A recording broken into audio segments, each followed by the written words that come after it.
Hi, this is Tim of the 1916 Company. Welcome and thanks for logging on. If you love this watch, email me, Team Mosso at the1916company.com for purchase pricing and availability questions concerning this watch. In 2011, Patek Philippe gave the Aquanaut line a unique identity not previously shared with any of the senior series Nautilus sports watches. That was the original 5164 stainless steel Aquanaut travel time that added a new dimension to Patek's junior sports watch series.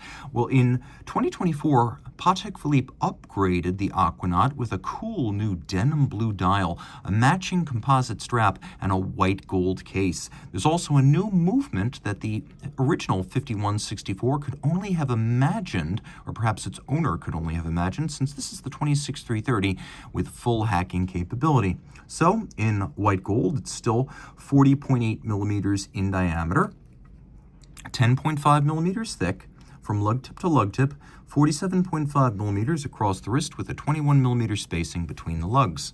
We'll throw it on my wrist, which is 16 centimeters in circumference, and it's very tight, snug, comfortable, and well fit. You can see the lugs are well inboard at the edge of my wrist, so I could recommend this watch for a wrist as small as 14 centimeters in circumference, and it's quite flat. It'll easily slip under a cuff. You can even see from over the top, which exaggerates the width of the watch, that the lugs are nowhere near the edge of my wrist. So this is a great fit. Again, down to 14 centimeters circumference, your wrist is going to find this to be an excellent match. The strap is rubber, but we're going to use the Patek nomenclature. They call it composite. You can see a little Calatrava cross on the bottom, as well as many pre-scored sections, because this is an uncut strap, and you'll be able to cut it to length. You can also see that it conforms to the case for a very integrated look. We have this sort of geosphere cut on the dial that is echoed in the design of the strap, a lovely clasp that is very substantial. Like the rest of the case, it is gray gold. More on that in a moment. We have a little Calatrava cross section on each side, and you can see when we close it, we have the whole thing. Twin trigger release, so it can't pop open inadvertently. Rolling around the case, it too is gray gold. Gray gold is a white gold that's considered to be a more premium version of standard white. So standard white gold is kind of a milky yellow, and then it's rhodium plated to make it look as white as platinum. This never needs to be rhodium plated, and it's the same color all the way through. So while it is a little bit warmer in color than, for example, rhodium plated white gold, it is also something that will not show a different color through if it gets scratched, and it never needs to be plated. You can see the little travel time triggers hide elegantly in the flanking wing of the case band at 9 o'clock. The watch features plenty of luminescence. There's no shortage of that whatsoever.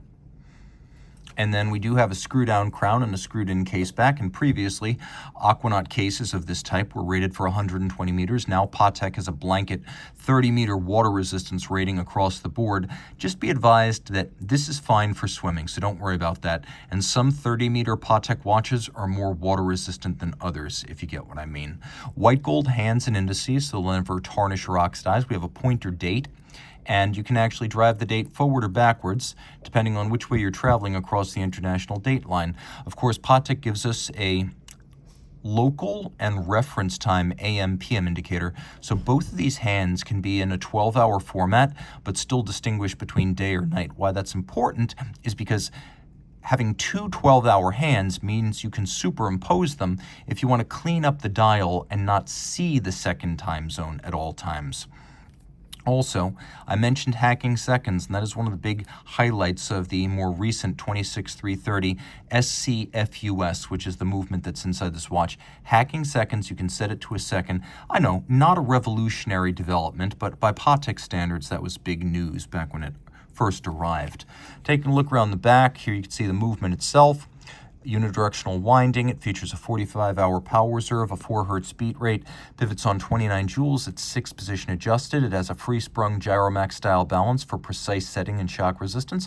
And then it has a Spiromax anti-magnetic silicone hairspring. It is not only anti-magnetic, but the latest version of this hairspring breathes concentrically like an overcoil, so gravitational effects in different physical positions don't weigh on the timing of the watch the way they would if this were a metal flat hairspring.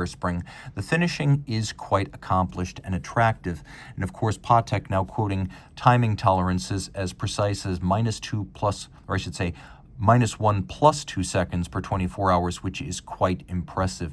The decoration is a combination of mechanical and manual finish, but unlike, say, Jaeger-LeCoultre Audemars Piguet or F.P. Journe, Patek does a great job of using manual finishing where it's most visible and most impressive, so the movement does not come across as a mass-produced product, and close viewing with a loupe or magnification will be rewarded with quality and detail commensurate to the price and billing of the watch. So if you love this watch, reach out to Team Mosso at the 1916company.com for purchase and pricing details.